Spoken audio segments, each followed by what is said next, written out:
Up to date knowledge ప్రతి ఒక్కళ్ళు ఇవాళ నిరంతర విద్యార్థి అయి తీరాల్సిందే.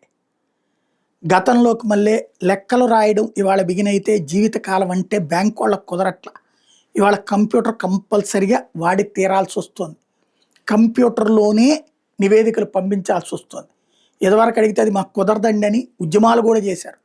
బట్ ప్రైవేట్ పోటీ తర్వాత వాళ్ళు మారారు. అట్లాగే ఇన్సూరెన్స్ పాలసీలు ఎల్ఐసి వాళ్ళు అప్పట్లో గొడవ చేశారు, ఈ ఆన్లైన్ ఈ గోలంతా మాకెందుకని.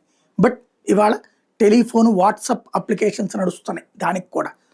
కాబట్టి రోజులు మారినాయి, వేగం పెరిగింది, దానికి అనుగుణంగా అవసరం. వీటన్నిటికీ తాత ఎవరు, వీటన్నిటికీ సృష్టికర్త ఎవరు అంటే సాఫ్ట్వేర్. ఆ రంగంలో సరికొత్తదైనటువంటి ఆర్టిఫిషియల్ ఇంటెలిజెన్స్ రంగ ప్రవేశం. దాంతో ఇప్పటికే ఉద్యోగాలు పోతున్నటువంటి పరిస్థితి.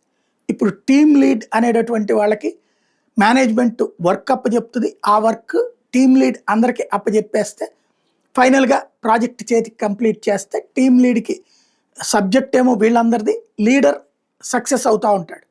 ఇప్పుడు ఆ లీడర్ కూడా తప్పనిసరిగా నేర్చుకోవాల్సిందే, తను నేర్చుకుని మిగతా టీం సిబ్బందికి చెప్పాల్సిందే అన్నటువంటి కొత్త కాన్సెప్ట్ వచ్చింది. ఇంకోటి, ఆర్టిఫిషియల్ ఇంటెలిజెన్స్ మీద అవగాహన లేకపోతే రిక్రూట్మెంట్లు ఆపేస్తున్నటువంటి పరిస్థితి. అలాంటి అవగాహన ఉన్న వాళ్ళనే చేర్చుకుంటున్నటువంటి పరిస్థితి.